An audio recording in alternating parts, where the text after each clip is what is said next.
Ich hatte Geburtstag, Thomas hat Geburtstag und wir haben einen Geburtstag CRM-Konvo.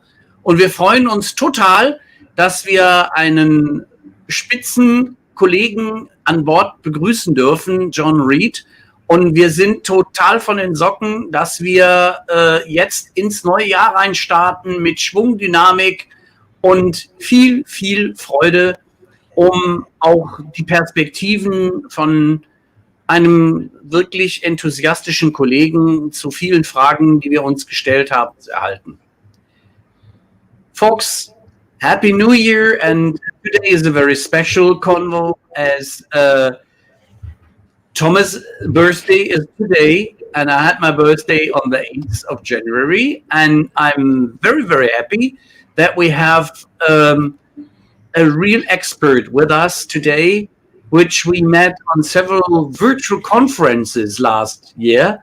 And we were very, very curious, and we were eager, and we liked his comments. And we thought, wow, that would be a cool guest in our CRM conversation. And we invited him, and he said yes. Now, welcome, Jon Reed, with all the pleasure that you have and all the responsibilities to squeeze and grill us as well. Yeah, clap hands. Thank you for your time and that you're with us. Cool. Now, thanks.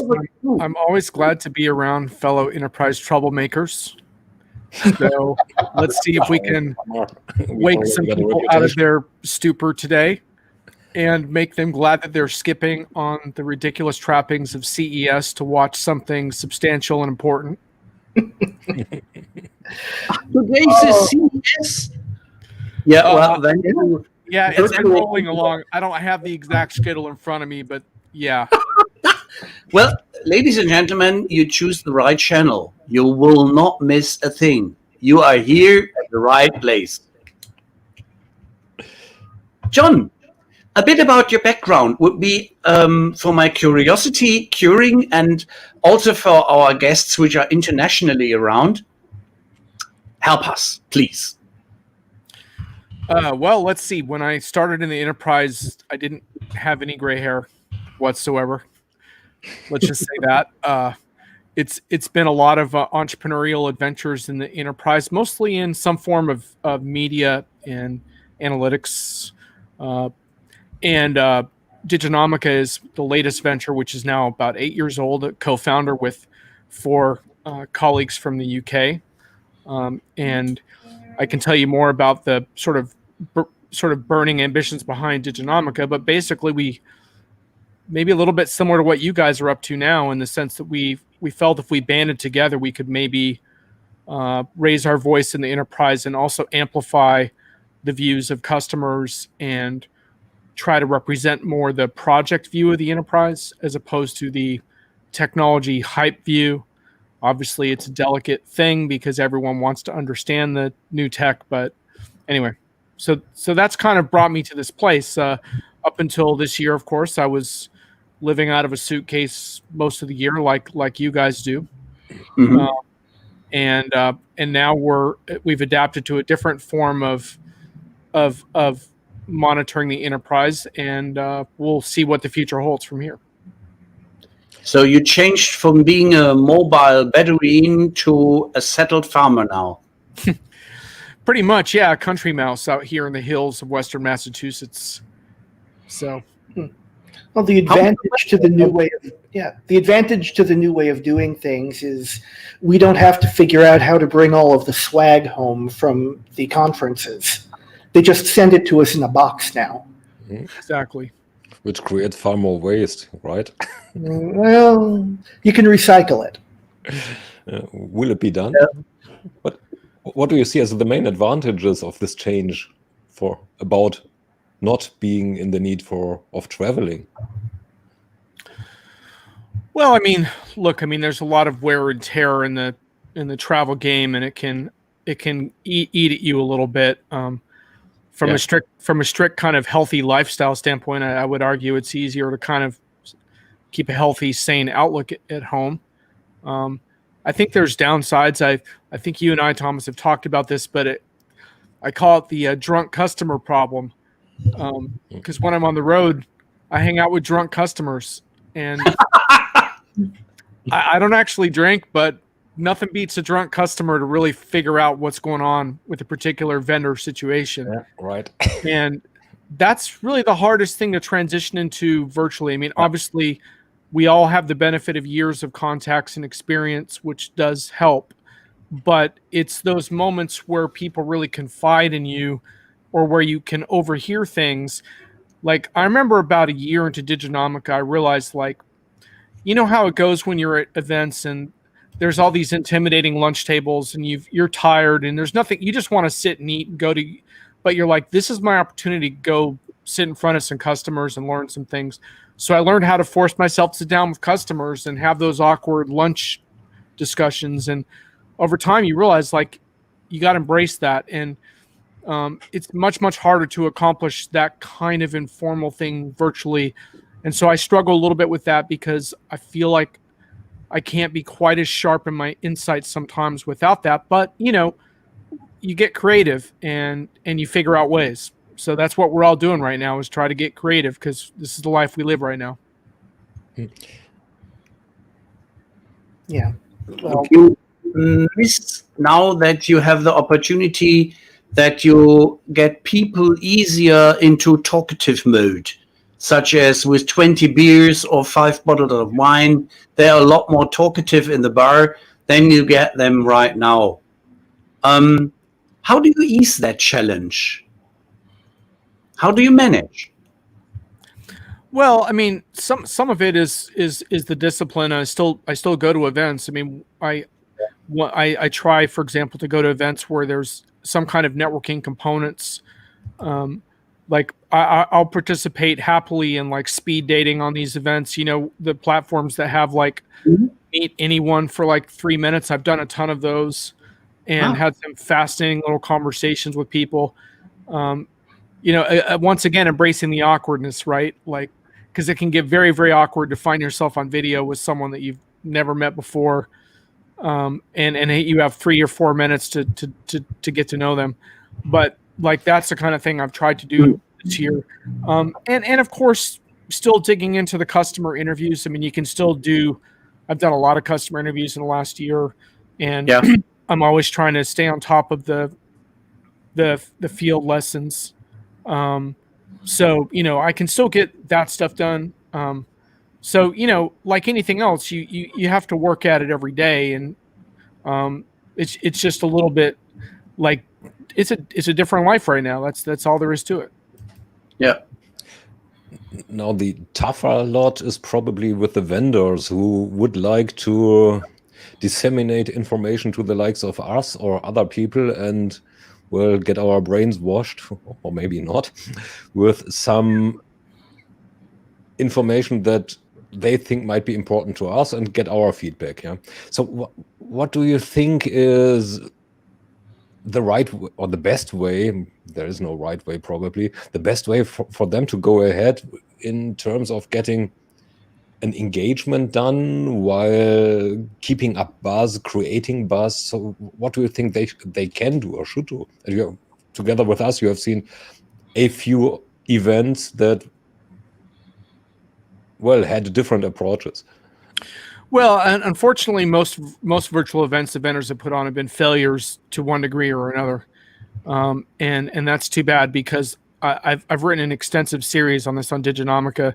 I just wrote one on hybrid events, which is actually probably a little too soon to start thinking about combining virtual and on the ground, but it was kind of a request of a client. I thought it'd be fun to try to talk about that. But in general, I would argue the biggest problem is failure of imagination and creativity for what the virtual event format does offer. And a lot of it comes down to the wrong goals. The thing is that on the ground events were actually, I would argue, were broken also. It's just that there were some things you could do on the ground that kind of salvage your event. Like, so you put on your interminably long, crappy keynote on the ground, but then you had a really nice party that night. So people could have fun. And even if you gave me a crappy schedule, I can hustle and find the drunk customers. I can find the information I need one way or the other. Virtual condenses all of that and makes it very difficult and turns us all into passive consumers of content. But who wants to be a passive consumer of content right now? There's so many places you can get content. I can go on YouTube right now and learn anything I want to know about anything enterprise related. So your canned content doesn't do a thing for me. What event organizers have missed out on is the opportunity for live immediacy, a little bit like what we're having here right now. Unscripted conversations. We haven't planned this. We don't know how this is going to go. We're winging it, and that I think is interesting and important to enterprise audiences, where they need to understand what was really happening with products and vendors and projects, and they're wary of overscripted conversations. It comes down to goals. The goal of an event should be to build your community and build the network around your product and help people deepen connections. But too often the goal seems to be more, let's put on a show, or in the case of analyst events, let's impart information. But what companies have failed to understand is if you build a vibrant community around what you're doing, that community is a container that can hold a ton of knowledge. Knowledge transfer is not a one-time thing. It's a continual thing that happens in the context of our work and our lives. And if you put on kick-ass events that bring people closer together and form relationships, the knowledge stems from that. I mean, just as an example of that, like Thomas and I met on some virtual things, then you and I were doing some chatting on LinkedIn, and then you ended up on a couple of my shows. Then we're having these longer chats about the market. It all stems from building that relationship. Then we're learning from each other in an ongoing way. And unfortunately, vendors don't think of it like that. They think of it more like, how do we get buzz around our product announcement? Which is just the absolute wrong way to go about it, especially right now when with so much stuff going down in the world, like your product announcement is probably not going to make weight unless you're buying Slack or something. That creates buzz, yeah. Slack is working, yeah. And trust building is a very important aspect, what you mentioned. And I like to understand it and interpret it in that direction, such as ongoing knowledge transfer. And it's not a one-off. And it's more important that what you deliver as to talk about is valuable. And to combine it with the speed dating, you have 3 minutes to make your point. And then let's say the interest is going elsewhere to another part of the screen, or that somebody else is talking about. I believe that's a fantastic way to take another approach. If you see the advantage of getting people to know, since then, not in person and in life, you approach like heck hodges, eagle, very cautiously, yeah. So nobody gets hurt, but you have a very fair chance that you can be on point. Such as, would you mind if we have a 4x4 conversation, 8 eyes, or that we have one-on-ones? Such as, where's your pain point for the next 3 months? And people suddenly start doing something which I haven't had before last year. They start like what my friends in Australia told me is that quite common. Because of the long distances, they are straightforward. They come to the point, and they are honestly telling you, okay, I want to get some more messages. I want to get a new product out in the market.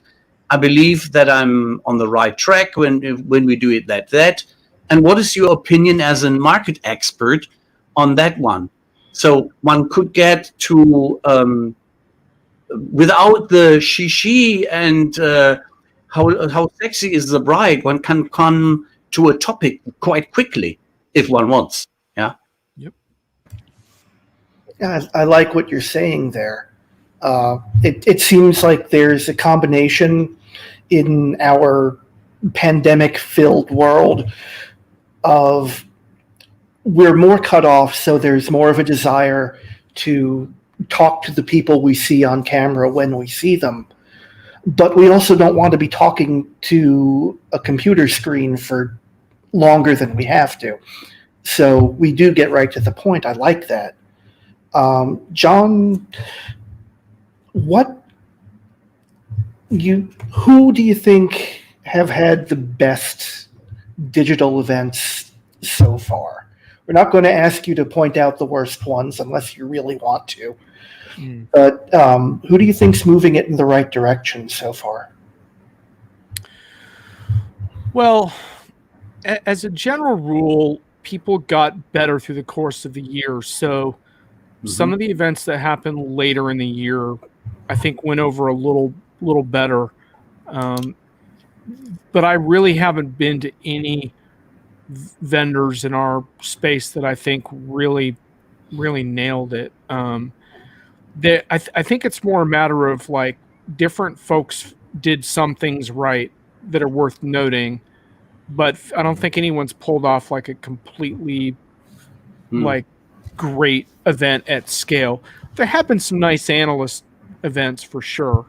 I think people started to figure out that format a little better towards the end of the year, but those aren't really like for the people, right? But I really enjoyed some of the events that I went to on the Hopin platform. I think Hopin lends itself very well to this format, like I referred to the speed dating and virtual exhibit halls and things like that, some of which were a work in progress. But at scale, they were able to do some stuff. I went to it was a SaaS stock event for like SaaS startups and investors on Hopin that was quite good this summer. This fall, SAP Tech Ed wasn't bad. It had some problems. I still think it had too much content, but they were starting to figure out, I think, how to give people a little more sense of welcome into our living room. We're having conversations today. Some community members started organizing watch parties of the keynotes, which is something that I've been looking for all year long, and I don't think happened nearly as much as it could have. And I think that's a super interesting trend that I think we'll see more of in the spring. I know some CRM guys did that with the Salesforce keynote, for example, the Dreamforce or whatever they were calling that. Paul and Brent did this, the CRM players with Salesforce, and with Oracle, But I don't really think I can give any one event like real kudos at this point. I did like Web Summit quite a bit, which is another very large scale event that I thought they did a pretty nice job of making a very accessible live stream, but then also creating some targeted opportunities. Because one of the objections I get in my virtual event stuff is like, oh, well, that's fine for smaller events on Zoom, but we can't do that at scale. And I keep telling them, well, yes, you can. And it's time to start doing it. Like, for example, with Web Summit, in the midst of like the thousands of people that were streaming, they created these really innovative media programs where I was having small roundtable discussions on the future of journalism and ethics in journalism and business models with like maybe 6 or 8 other colleagues. Just fantastic conversations. And in some ways, perhaps better than I could have gotten at an in-person event because people were so geographically dispersed. It's, you talk about some of the advantages of virtual. That's one of the big ones is, pulling together all these multiple viewpoints from all over the world into the same discussion. It can happen on some major events, but anyway, so some of that were vendors figuring out how to slice and dice into smaller groups, smaller vertical groups. I kept asking vendors like, why didn't you form a peer discussion group at your event for people in particular industries? Because the whole thing with COVID is how different the industry impact is for everyone. And right now, if you're like a CIO, like in like grocery retail, your problems are just totally different than like a CIO of like a airline or like everyone is in a totally different situation. I kept asking vendors like, why aren't you facilitating these peer group discussions in your industry to help your your business leaders understand what they're dealing with and to facilitate those conversations. And so little of that happened this year. I was profoundly disappointed. And if anything, it's easier to do now than it would be at a real event, because it's just a question of the attendees self-select, and you give them a link. Go to this breakout room. Yeah. There's no passing time.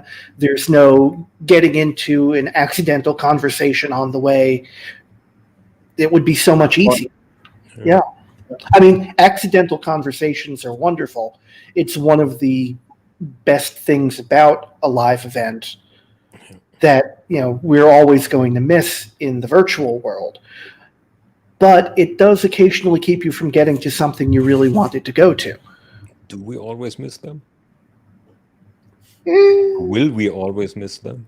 So I'm a bit wary of absolutisms there. Well, only the Sith think in absolutes. I guess it sometimes are true. it sometimes is the salt into our soup of the daily Congress day. If you meet somebody you haven't seen for a long time, or you are on one of these elevator bands and you are moving aside and hi, blah, blah, blah, and 5 minutes are gone. But here you can have also side talks in the rooms on one-on-ones, or if you are squared with some new people you haven't seen before. So this has the same character as surprise, somebody new, somebody I haven't met, and cool. Yeah, it's a good point. So the best event I went to this year was called the Presence Summit. It was an event for Zoom and broadcasting and video professionals. And wow. I went partially so I could learn more from the gearheads around like online event stuff. But what they did is they had a separate professional track that you could pay for. And so they had a free track on YouTube that was streaming everything, very accessible, and you could see the keynotes going on. The pro track was just kind of like backroom discussions, and you paid to be on that track, and I was on that track as like a media. And as people rolled off the keynote stage, they would come into the pro track, and I've never seen anything like it, because how at events you'll have different keynote speakers from different places. Now they're arguing with each other in like a backroom discussion that we're all privy to. And you had the guy, what's his name, Joe Goss, who wrote the book, The Experience Economy, was there, having debate with this other person who was talking about inclusion and diversity issues. And then attendees are chiming in. And these people, they were ignoring all the streaming keynotes in favor of these open discussions. And there was one guy in the room who's paralyzed from the neck down, who said he'd never been able to be included in events before. And so for him, he felt like a full-on participant in the event, like he had never been before. And then someone else said, I would never miss this live experience. And to me, that was so memorable in a year where so often we just said, well, I'll just watch the recording later because who cares, and someone saying, I'll never miss this live experience. I wish I could say that 20 times for vendors, because it's possible. It's not that hard. And anyway, that's my big pitch going forward, is to think about guys like the guy that I mentioned, and think about how you can use this technology, even when you have on the ground events, to include people like that who are unfairly excluded from events, and passively watching a keynote stream is not including someone in an event. Yeah. It's a very, very interesting point. A very modernized, digitalized way of inclusion, not as we have learned it in how to get kids in school into one group or in work life. This is an excellent example. And there are these two words that I always hear when it comes to discussions around virtual events. One is this cineastic word that probably... Yeah, you taught me that word on Twitter. I didn't know that word. Which I said it didn't come from me. Good word. So which is probably about making it bombastic. This is maybe what no, it's not maybe, this is what I interpret out of it. And then there's the sheer necessity of making it, well, not only inclusive, but interactive. Because it's about information exchange. It's about learning from each other, as you said before. Then there are goals. So now, how do you think, can we make these three buzzwords, interaction, community, cineastic, to not say bombastic, so cineastic, how can that be combined? Because at the end of the day, it sort of depends on the goals that one wants to achieve. So what is necessary, what's optional? Yeah, that's basically it. What's necessary, what's optional, what takes precedence. Well, unfortunately, companies spent a lot of money trying to address the cineastic part, because they said, well, if we spend more money on production values, then our event's going to be really good. But that didn't work, because the problem is that no matter how much you spent, it's 1/10 of what Breaking Bad spent on their episodes, and I can just watch that. So I'm not tuning into your enterprise event for your production values. However, solving things like streaming and bandwidth and audio quality and things like that, that's where I would agree. You got to have that stuff nailed down, high availability, perhaps even backup channels. That kind of stuff needs to get sorted out. For goals, I mean, the beauty of the online stuff is you can measure virtual activity. You can set any goals you want. It's up to you to figure out what those metrics are and how best to evaluate them. You could certainly have some lead gen metrics attached to some of this stuff without much of a problem. But I would be more inclined to not just have a lead gen metric, but some type of a community involvement metric to try to see which members of these events have ongoing participation in your community over time, and why or why not, because that's the real goal. I mean, what we really want is to maintain momentum throughout the year, and not. That was always the problem with these classic events, is you would have this big blowout, and then you pretty much forget about that company for the rest of the year, and that's not how you want it to be with customers or with people like us. They want to figure out how to engage us all the time. So I think it's got to be community metrics, but with online stuff, you can measure all kinds of stuff, as far as like, you can look at how many hours I spent on your event pretty easily.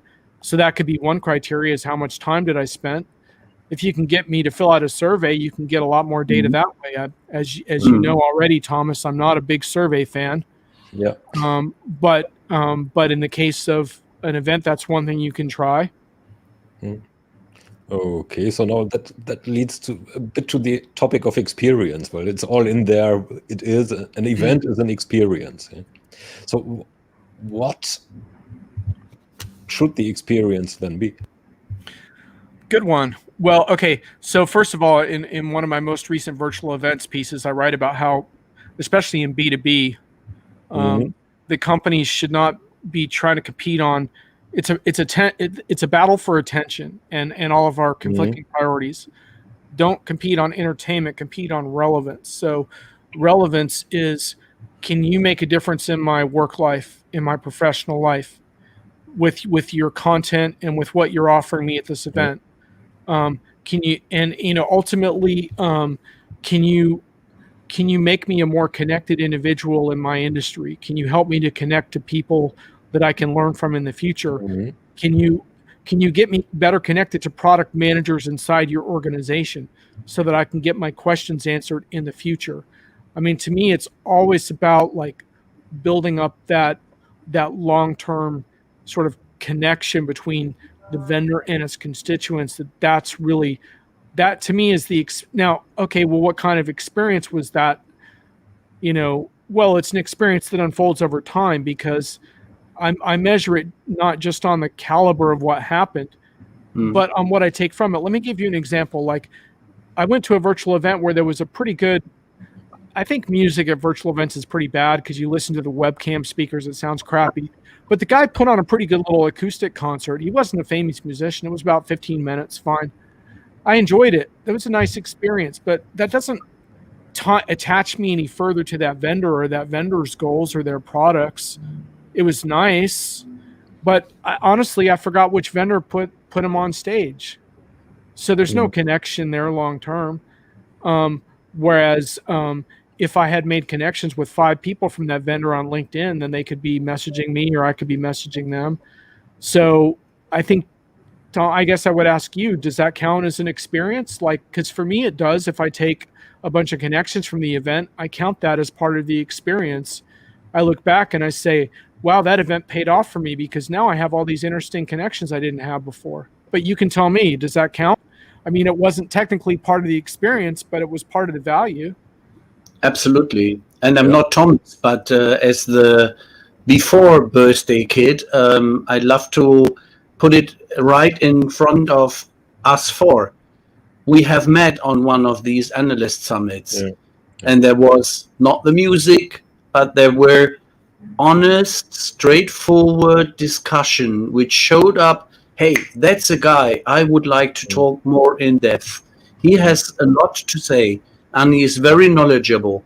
And to make him known to a larger community in German-speaking Europe and to some other channels would be extremely beneficial. Yeah, I would agree. Short of the vendor putting Pink Floyd on stage, the conversations and connections are what matters on these events. I'm just trying to relate to CRM evolutions. What's the value that there is no real show? But whereas the value lies in interaction with people. Whether you are the one who is on the easy side, being on stage and then being approached or approaching someone. Be it a fellow attendee or one of those speakers. So I think the real value, I fully agree, is the connection and the interaction. So I couldn't bother less with an AC/DC snippet concert on some Trailhead DX, I think was the name, or having famous actors and actresses being the pseudo moderators who do some seemingly relevant conversation, moving from one recorded session to another. So the real point is getting in touch with the representatives of the vendors and representatives, of customers as well as analysts, opinion makers, or at least opinion havers. People who have opinions, maybe who make them also, to get more insight, to learn something. This is why I am there. This for me is the experience. Now, the question now for a vendor then is, making it virtual for the participant requires far less commitment on one side and offers far more possibility for distraction. It's fairly easy to switch over to the next tab, right? And just do some work or do some other work. Well, it is work for most of us for most of the attendees going to these events. How can we address that? To make it stick, basically. It must be a sticky event. Well, again, I think it comes down to relevance. I mean, if you're a CIO of a major retailer, and if I offer you a roundtable discussion with 10 of your peers, are you really going to go surfing on Amazon during that discussion? I really don't think so, because that time with your peers is so unbelievably valuable. But yes, I do think the bar is high, and that's a good thing because it forces people to get on their game and figure out what's not working. The whole thing is if you can create some live immediacy and also understand your constituents in a role-based way and understand what they need, that often involves some planning ahead of time to pull them in. There's no reason why you couldn't have a board of customers that help plan your event. I haven't seen that happen much this year. Why No. not? Mhm. Why not? They Why are shouldn't not. they? They are not You used know, for bar camps. Yeah, virtual you know, bar. the Eventful group in Australia, they do that for their events on the ground. Mm. Why not do that for virtual? If Yeah. if I help to plan and design an event, I'm going to have more of a stake in it, and it might be more. It's all about the relevance of the topics, because if you can help me solve problems on my project, I'm going to pay attention. Now look, are there going to be times where I'm going to go back and download some stuff later? Yeah, Mm. and there's no problem with that to a degree. It's just that it's if all it is just canned stuff. I mean, I remember a couple of the first events. I don't want to throw these vendors on the bus, but like just going on and like getting all excited for their keynote and then realizing they had recorded it the day before, and they had arbitrarily put it in for like 10 a.m. Eastern time. So I got out of bed and took a shower to watch a recording. I felt like such an idiot, you know. Well, I would have felt the same if I've done this. Be honest, and Yeah. I see that I find a slot which is more convenient in my time zone. I appreciate this honestly, and if I'm informed that it is a recording, I'm not less excited to hear the important messages, but I'm a lot more relaxed that I'm awake. Yeah. Right. But since that recording, if it doesn't have an interactive component, then there's a lot of pressure on that recording to be content that you can't find elsewhere. And so that, I think that pushes you mostly towards customer presentations and perhaps very, very product specific deep dives that you can't find elsewhere, perhaps on new release content. There's not a whole lot of room for pontificating kind of marketing crap. Let's just say that. No one would watch that recorded. Honestly, what I suggest would be that after the recording, one has an opportunity to have an idea exchange and what is your understanding about it and what is beneficial to you. And such as if you have an expert round or smaller groups, such as what is something in for you. Yeah, that would be very interesting. And they are shy. Yeah, to I do mean, it. You're totally right. I mean, I was at a few events this last fall where I was watching recordings like in the evening. How hard would it have been for the vendor to have a live chat set up and let me ping them and say, hey, I'm watching this recording. I had a couple of questions. Oh, cool. Let me get you in touch with so-and-so. So even if you have recorded content, you could still create a live ambiance around it. Yeah. These things are not hard, but they do. They require a different set of goals and to some extent a different set of skills. So creative event facilitation is a real skill. I mean, one of the reasons I talk with you about this with some authority is because I've put on events for a long, long time. So I know how to create really good events because I busted my ass and I put myself on the spot a whole bunch of times and made a fool out of myself a bunch of times too. And I figured out how to do it.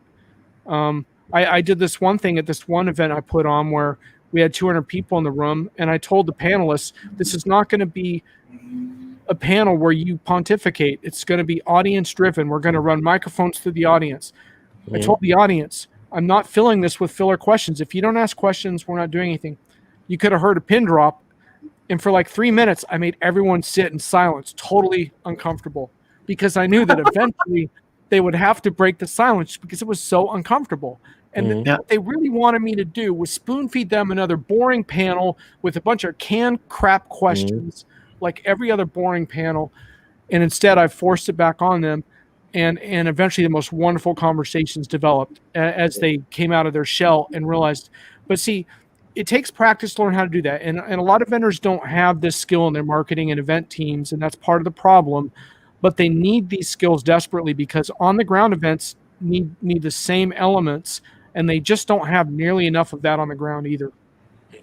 There's always someone in the audience who has a question that's not being answered. Absolutely. If you can just get them to talk, then you've got a real event happening. I agree with you completely.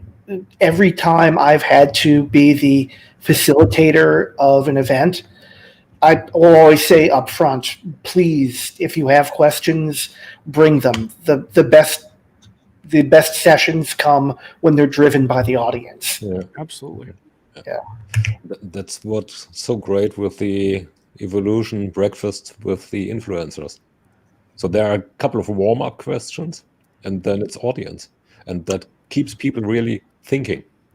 Let's backtrack a little. You said relevance as very important. Relevance brings me to, well, now it's getting technical. Audience, it's getting to segmentation, it's getting to personalization. And now I want to ruffle your feathers. Yeah, Here we go. up to that one. There we go. There we go. Yeah. How to get that combined? So basically, you need to do a far better segmentation beforehand in order to offer a more relevant event, Relevant not enough coffee yet, which then by default to each individual, and then we are talking hyper personalization, is very personal. So yeah.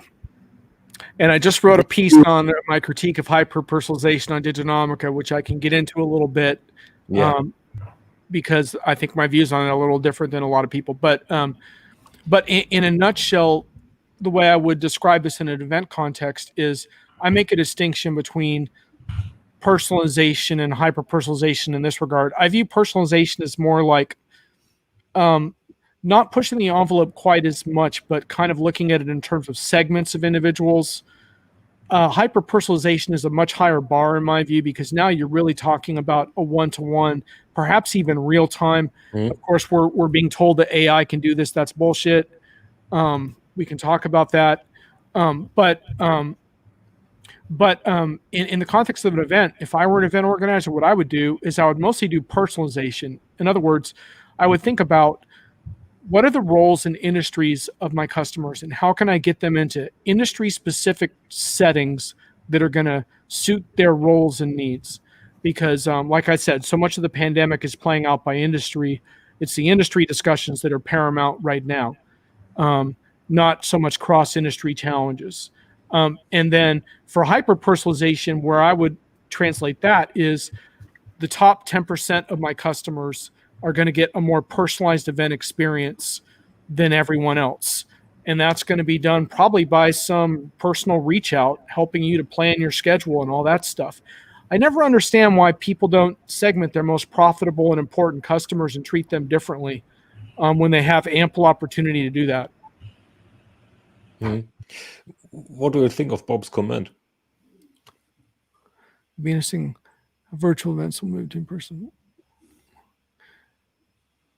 I mean, Bob is hoping that on the ground events become more interactive based on what we're learning from virtual, and I would love that too. I mean, again, it's creative event design translates to any format. If you get better at creative event design and more comfortable taking some risks, you can do that on the ground also.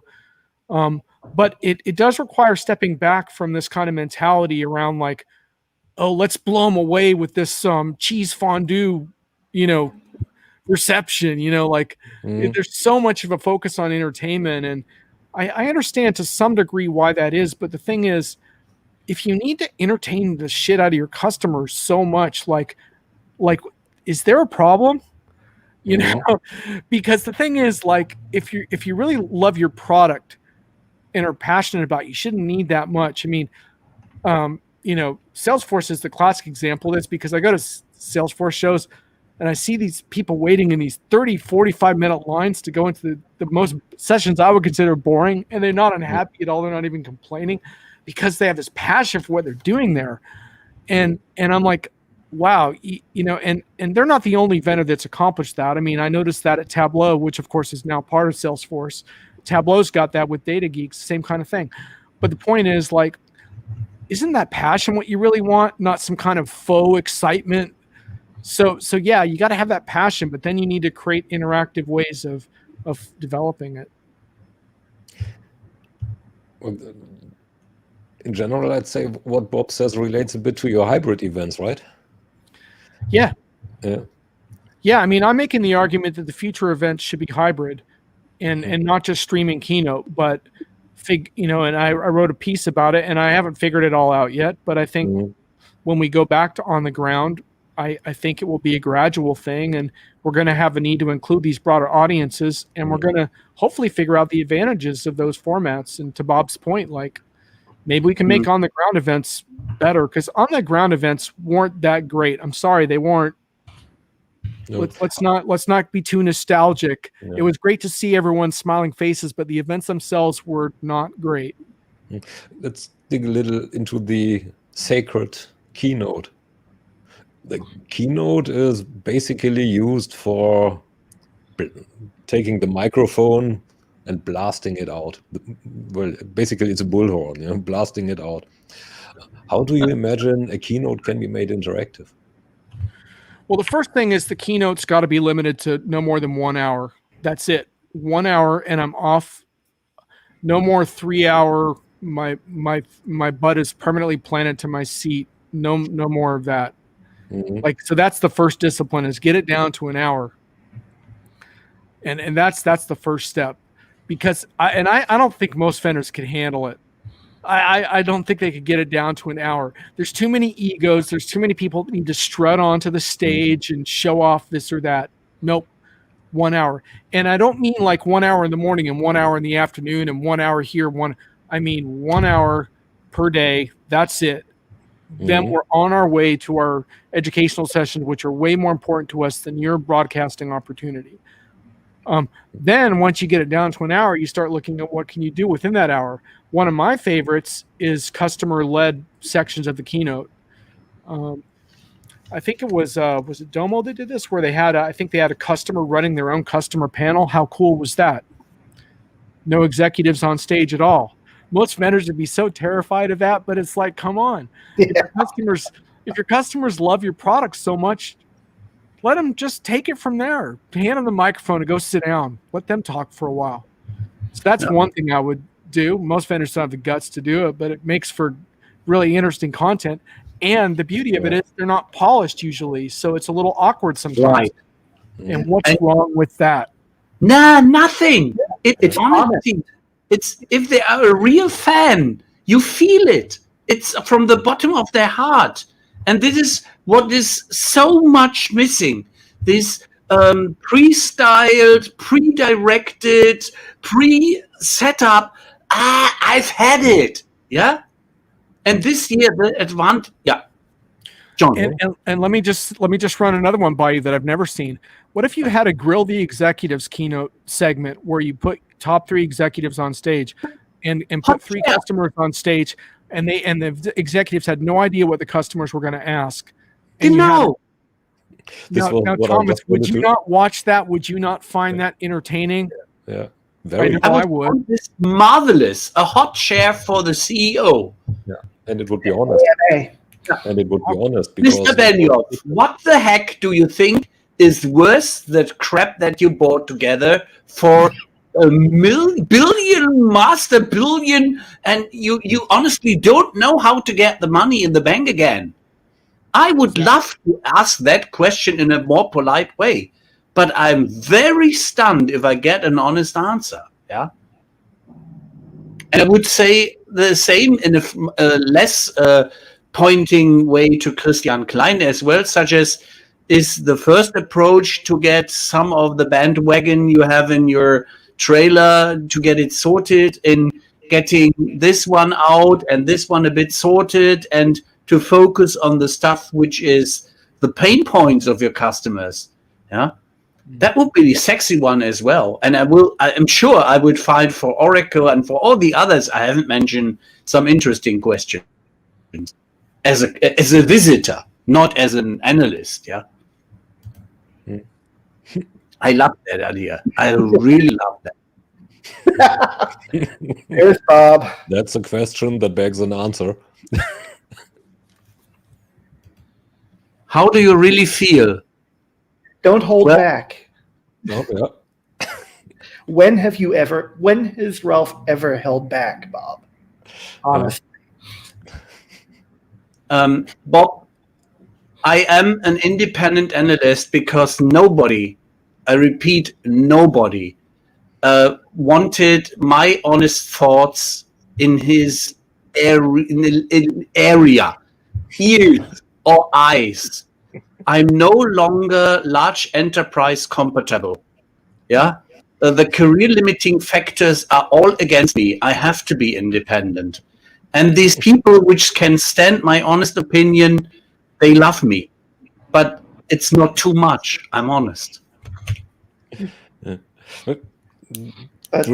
the idea of getting all of the executives on stage and having customers bombard them with questions, I love it too. I mean, one of the things that I like most about being an analyst or having been a journalist are the Q&A sessions after the keynote, where you get to say, okay, what did you really mean? Or put the bullshit aside, what's going on? And even in those sessions, because you're a professional, you can only ask the question so far because you need to maintain a relationship with that company. Customers don't really have that same problem. They're already giving that company money. You know, they've paid to be there in more than one way, and they get to demand answers. That would be huge. I would pay to go to see that. I would sign up for that in a second. I wouldn't go pay for it much. Virtual event. Yeah. But what is the beef in it is that we would have a complete new setup, such as that we would no longer focus on the living or on the bedroom and the pink yoga ball of Larry, but we would deep dive into his honest opinions. And he will give us some of the expectation that he would like a bit to battle with competition, but probably this would get a completely new talk. And probably I misinterpreted Bob's question, but I do owe those large organization CEOs a lot of respect because they are taking risks. And one day they have to stay up front to their owners. And these can be in public companies a lot of. If you have been to these large stockholders reunions, which are virtual these days as well, there are always some people which are very well prepared with some questions which are never allowed to come to the microphone. That would be also from a financial aspect and where do you intend to organize the company to? Goal setting, yeah? Why risk? So first of all, it's not a personal risk, so I don't see that at all. So I always cringe if I hear them of being I'm missing an English word right now. So what courage they are showing by expressing an opinion. So this I don't see at all. It's not courageous, courageous. But the other thing is coming back to these unplanned and probably aggressive questions. Doesn't that keep people honest? Isn't it all about that? Well, I think it does, but it also shows the confidence you have in your company and your customer relationships. Yeah. And that to me is the big thing. Yeah. Like I'll talk with vendors about this because I had a vendor send me their virtual event plan and they had this panel with their customers and I could tell it was going to be another one of those over-scripted panels, you know, where the vendor's asking all the questions and setting everything up perfectly. And I said, you know what, to be honest with you, don't moderate that panel. Just let your customers introduce themselves and let the analyst just ask them free for all, whatever questions we have. Why do you do it that way? Because it shows your confidence in your customer relationship and that the right things will come out of that. as opposed to your talking points that you have to prompt everyone with. And so I think it really, it's a real show of confidence. I mean, I know like some vendors impress me so much, like, and I won't name names of which ones do and don't because it does vary, but I love the ones that I'm at an on the ground event, one-on-one with a customer. They sit me down at a table with the customer and they leave. I love that. No adult supervision. Who knows what the customer's going to say? You know what? I don't care. I'm confident in that relationship. That blows me away, because that is trust. And obviously there's a trust factor with me as well, or with anyone. They have to build that up. But the point is, if you have to sit and supervise everything, it doesn't have the same authenticity. It doesn't make the same impression on me. It's what I said to my friends when I was on this large event, which were not virtual, when we had always the watchdogs with us from the PR agencies and the analyst relations, external teams, which are guarding and guiding the speaker, which were answering our journalist or analyst questions. I really went mad, and I enjoyed very much those events when I had them on site. Which comes to the point that I would like to ask you, what do you think are 3 trends for this year, which you foresee and would like to happen? Well, I mean, obviously on a macro level, I would like to see us make progress with global vaccination and progress with the pandemic. I mean, I think the pandemic is hanging like a dark cloud on everything right now, and it's certainly contributing to some of the very, very difficult social unrest, particularly in the U.S., but not only in the U.S. And it's made life very difficult, and it's certainly made business difficult. So there's a bit of a light at the end of the tunnel, but we have a very tough stretch to go. So hopefully, as we get halfway through the year, we'll start to really see a bit of progress there. With customers, I think they're going to have to think a whole lot about data, because so much of getting back to a vibrant economy is about data right now. All kinds of data. Have you been vaccinated? Have you been tested? To what degree are you willing to share that information with a business or with someone who needs it? All this stuff is going to test all of our digital resolve. I mean, one of the things I had in this notes for the show is I don't think, as much as we say, we did a lot of digital stuff during the pandemic, I don't think companies made as much progress there as maybe they should. And this next piece is going to test them, because proper management, support of employees and customers is going to require a lot of data, and maybe even some hyper personalization. We'll as long as it's not algorithmic. Yeah, exactly.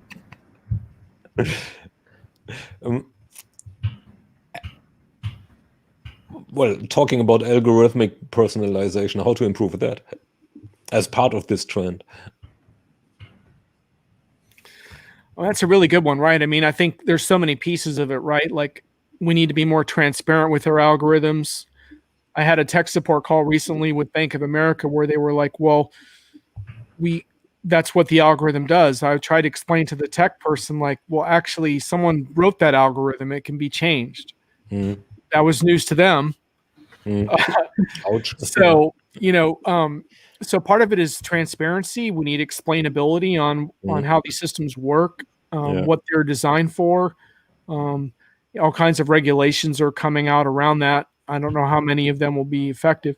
But in terms of algorithmic personalization, a lot of it is elegant design that includes human supervision where appropriate, exceptions, escalations, but also just knowing the limits of it. I mean, this is what you and I and Nicole France had a discussion this on Twitter, and a lot of it was about recognizing what AI is good for and where the overreach is, right? So when my Amazon devices try to anticipate like various things that they should be shopping for me every day, it's an overreach. They don't understand me well enough to do that. They're just blasting me with spammy crud. But an example of a not overreach that I think can work is I was just listening to this update on retail where because this is also one of the weeks of NRF, which is the big retail show. So usually I'm slogging through the snow in New York right now at that. Right. But anyway, they were talking about how for return items, there's obviously a ton of returns going on from holidays, and how Amazon and some other companies are using AI to figure out what stuff should actually be returned and what stuff they should just refund, don't bother shipping. So that's a really appropriate use of AI, which can really calculate accurately and at scale, like what the cost benefit of a return of a particular item is. So that's a great example of it. So a big part of it is just not over-promising and overreaching. The technology is not, it's very useful, but it becomes very intrusive and annoying when it tries to do more than it's cut out to do. That makes me wonder. That specific example of Before the cost benefit, whether am I muted? I forgot one point. We are on top of the hour, so Jon, we are available as long as you can be. Oh yeah, I can stick around for a bit. I got a little more talking in me. Okay. Anyway, good. continue along, Marshall. Cool. But that example that you just gave, you clearly have an ERP background. It's right there in your Twitter handle. We spend a lot of time talking about customer experience. Is that example that you just gave one of the places where CX and ERP meet? Yeah, I mean, I think CX and ERP meet in a lot of places. I had a very interesting talk with Office Depot about this first story I did last year with them about how they realized they couldn't deliver on any CX promises without transparency into their supply chain, which is, I mean, you can define that as ERP or supply chain or back end, but it's really all connected. And I think it's very, very hard to deliver on too many CX promises without that, especially in e-commerce settings where you might be operating multiple storefronts and I need to know immediately if an item is in stock or not, how long it's going to take to ship. And when you talk about making customer experience even better, you're wanting, eventually I'm going to be able to turn on a camera and see where my product is, and but we're getting more precise. Here's where it's located now. Here's where it's going to get to you. All that stuff is part of CX now, as far as I'm concerned. And I suppose it does inform my CX sensibilities a little bit that I have this Jon ERP thing going on because I always think about how all those things are connected in the end. Is the distinction between CX/CRM and ERP anyways a bit systems driven? Means arbitrary? It is fairly arbitrary in my mind. I mean, I think I can imagine a day when customers won't talk about ERP and CRM at all, and will simply talk about the processes they want to enable and where the broken parts are, and put services and automation and to fill those gaps and freeing up their people to do more customer facing stuff. I think, to me, that's the language of the future. But right now, people do talk a little bit about ERP and CRM as distinct areas because it's distinct products. But I try not to think of it that way because I think customers are trying to serve their end customers better, and they need more resilient supply chains as a result to do that. And I don't think that's really a product issue. It's more just how we should be talking. From your perspective, Jon, would 2021 be a perspective to become the year of the customer? After we have learned for 9 months to go on with our technology, that we could really focus on with heart and brains to the needs of our customer and put some more energy and be connected and keep connected? Well, I think so. I mean, I think obviously the pandemic has pushed every company's digital capabilities, and that gives you a chance to stay more connected with your customer all the time. Now, whether you can ever get that 365-degree view that Thomas and I were bantering about the other day, I don't think so. The only thing I would simply say, and this is my big retail stump speech, is I think most companies need to start with their employees, not their customers. And when you talk about customers, I think about it in terms of your suppliers are your customers, your partners are your customers, like everyone's and your employees are certainly your customers. And like retailers really get exposed here because they try to get away with these minimum wage arrangements with these employees, and then they think they can deliver an exceptional customer experience on the other side of that. And that's where the contradiction blows up in everyone's faces. So to me, customer experience starts with the employee experience. If you can't solve that, you can try to automate it away with these systems, but there's always humans on the other side of it in the end. Exactly. And if the humans are unhappy, then your automation's not going to, it's all going to end up being impersonal and crappy. Whereas if your humans are happy and your automation is intelligently arranged around those humans, now you're onto something. And they are trying hard to make up if there would be a failure in the automation. My Israeli employer, Checkpoint, once said, well, it's easy. You get what you pay for. If I pay you not enough, you will not work smoothly. It's my fault if you do not deliver. And for me, it is in the moment we have with all these public servants or the employed people in hospitals, in the medical sector, which are working their asses off to keep things rolling and to keep people in shape and healthy. And that we have a lot of them which got in the first 9 months of the pandemic, they got their applause. But what they didn't get is a raise in wages, more respect, and really honest appreciation that they risk their lives to keep others alive. Yeah, we call them essential workers. We call them heroes. What we don't call them is valuable, because we're not valuing their service enough to pay them or to take care of them.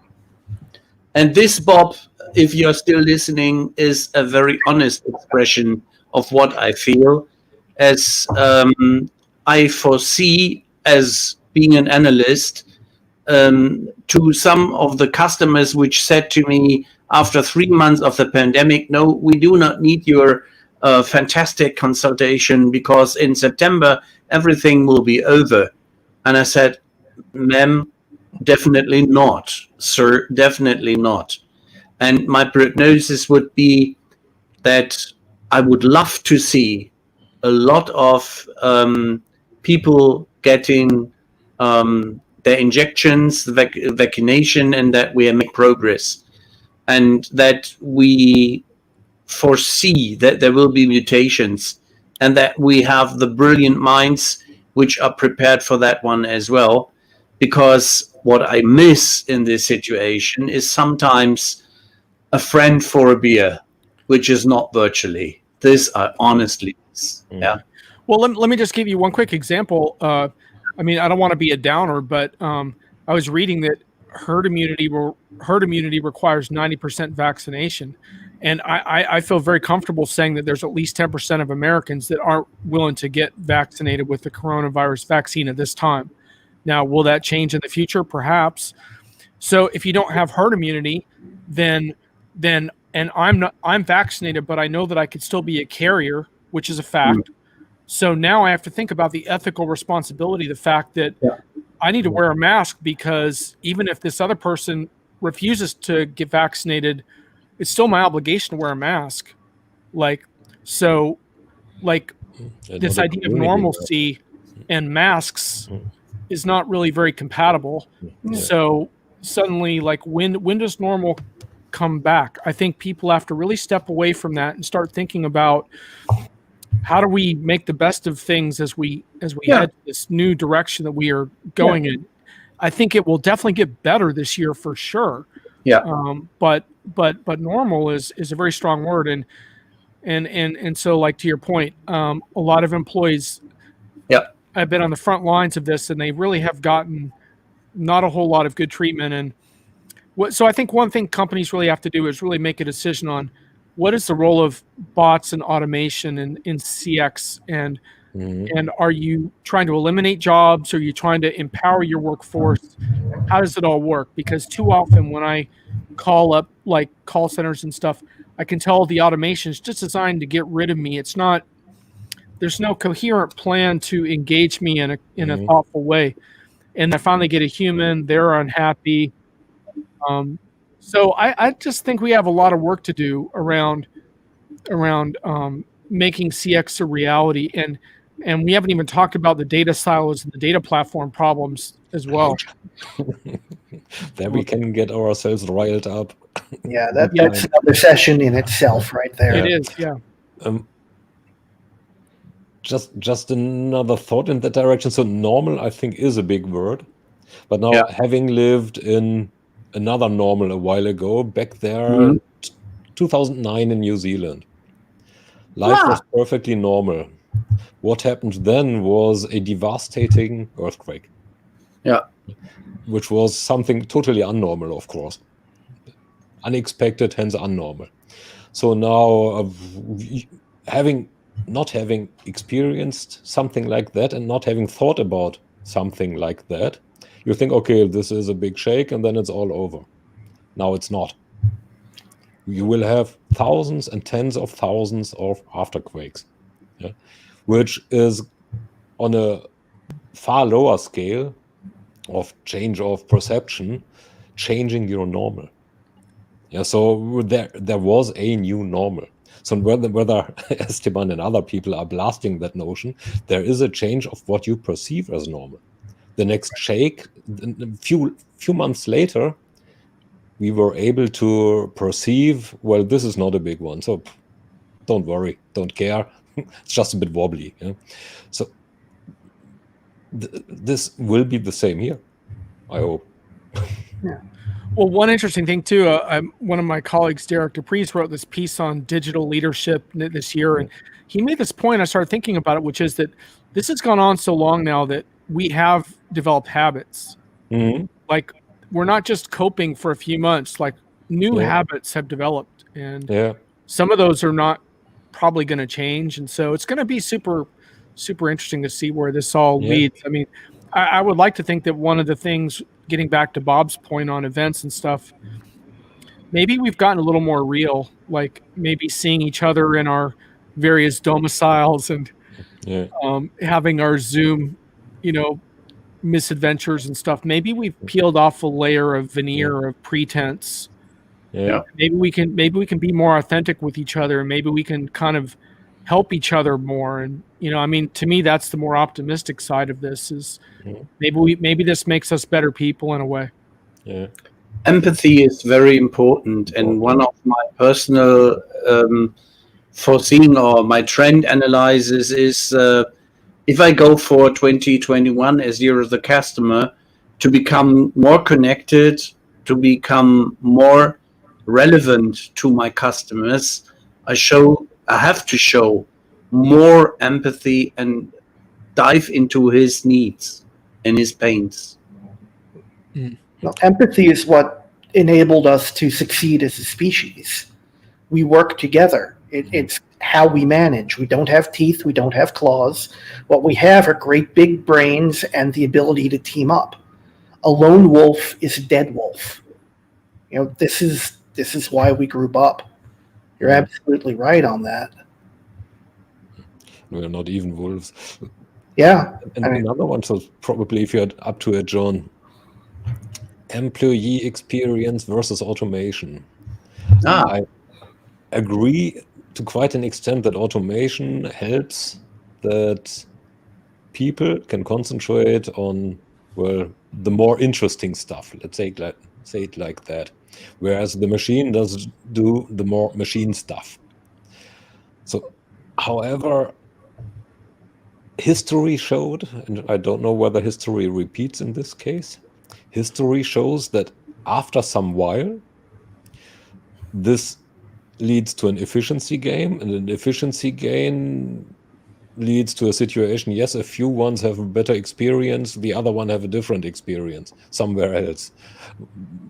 What do you think is the risk of that, especially in the situation where we are right now in, where two things happened? One is, well, my ability to sell got smaller because I'm not really set up, because I slept over the bell that announced digitalization. And the other one, because of that, I don't have the funds to change it. Oops. Oops, yeah.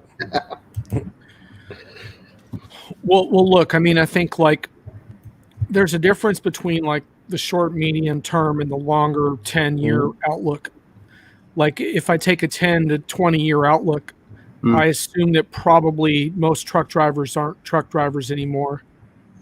Probably that's completely automated, but that's 10, 20 years. This has gone on historically many, many times before. And you can see some of that on the horizon where some automation is just going to take jobs out of the picture completely. I think the encouraging thing in the shorter, medium term is there's an opportunity to give people almost like better jobs, but they have to embrace a different kind of job too. Like it's going through the motions on your job is going to get harder and harder to find that kind of job, because if you can just go through the motions and do repetitive stuff, that's going to get automated. So the people are going to have to embrace this notion of putting more into their jobs and being valuable. But I would also challenge companies to not just think about it from a cost control perspective, because if you approach it just from cost control, then employees are almost just like a labor cost at that point, and you just want to reduce that as much as possible. Whereas if you can think of it in terms of more, how can I change the customer experience? That's what Starbucks is doing, by the way, with their so-called DeepMind AI. That's specifically what they want to do. They want to automate some of the production aspects and free up their employees to be as much interacting with customers as possible. Whether that holds true or not, we'll have to see. It's a little soon for that right now. It's not, that stuff's not ready yet, but like to me, that's the right way to think about it in the short to medium term. I'm not sure about the long term. I mean, I think it could get a little scary in some ways, just because there's a lot of repetitive work out there that can be automated. And look, I mean, if you can automate stuff completely, then it gets a little tougher to justify the employee. Yeah. I mean, some jobs will always go away, but new jobs will come along. Yeah, the ethic discussion there is, what you are saying is totally right, Marshall, but that's a statistical value.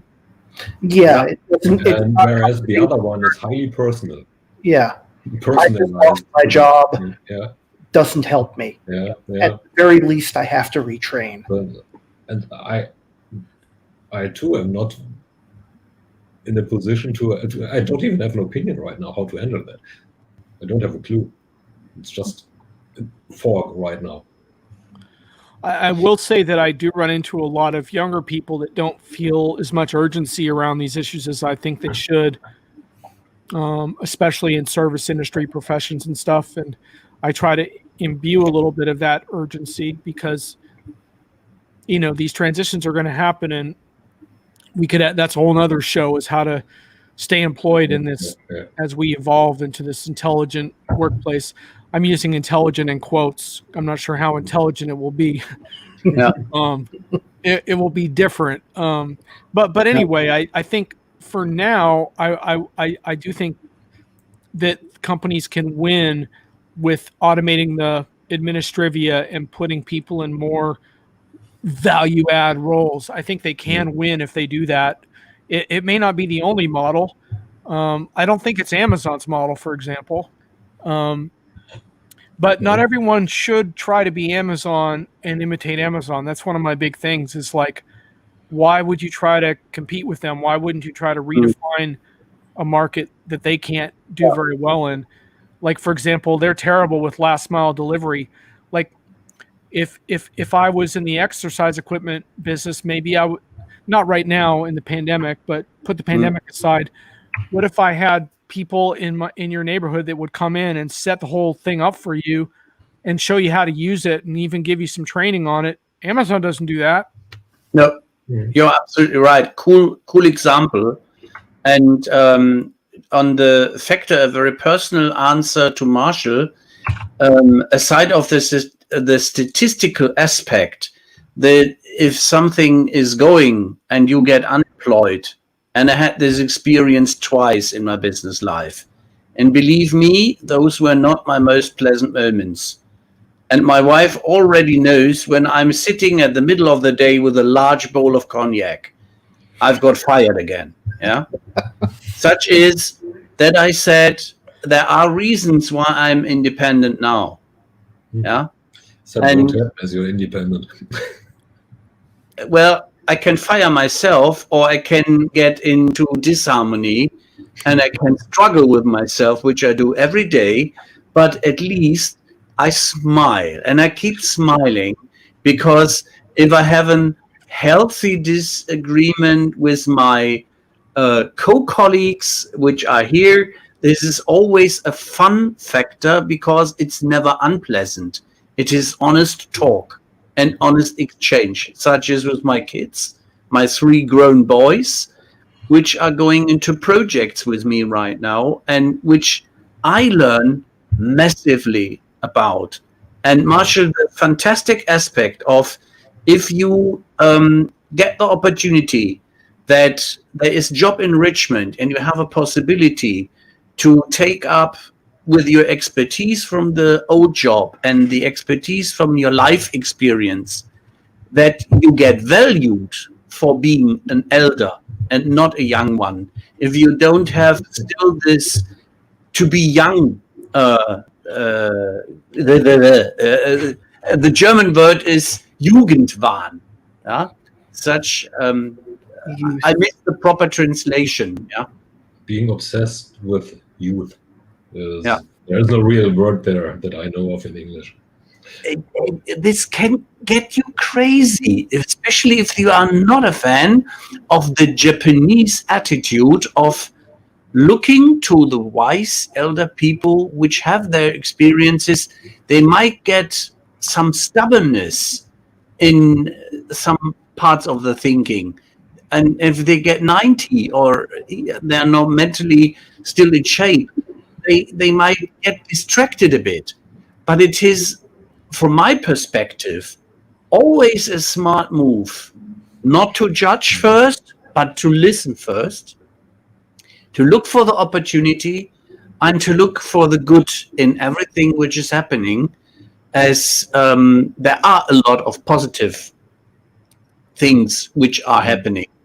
And such change in the job landscape do offer a lot of opportunities. And I was on a real show, the largest CRM show, the responsible manager for a lot of years. And I would have loved to do a virtual one, because this would give me a kick. Yeah? Maybe Jon and you should team up. That would be quite a combination, I think. That could be something. Virtual or hybrid events. I believe that there is a future. Very honest. The future is hybrid, as usual. Indeed, hybrid, yes. Hybrid. Somewhere IBM is smiling. Now, to bring in another Star Wars quote, difficult to see. Always in motion is the future.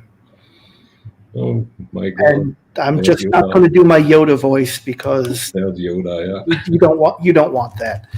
But it's true. I mean, normal and the future are both moving targets. They shift slowly usually, but they do shift. Yeah. I wrote down in our, let's say, I scared him off. Oops, Jon is gone. What the heck? He's probably got his head in his hands going, what the fuck did this kid just say? It's like, oh, God. We didn't want to scare him off, honestly. Yeah. And to be very honest, I see a lot of opportunities in the new interpretation of what we had once as SMAC, social, mobile, analytics, and cloud. And I have a new definition of SMAC for 2021.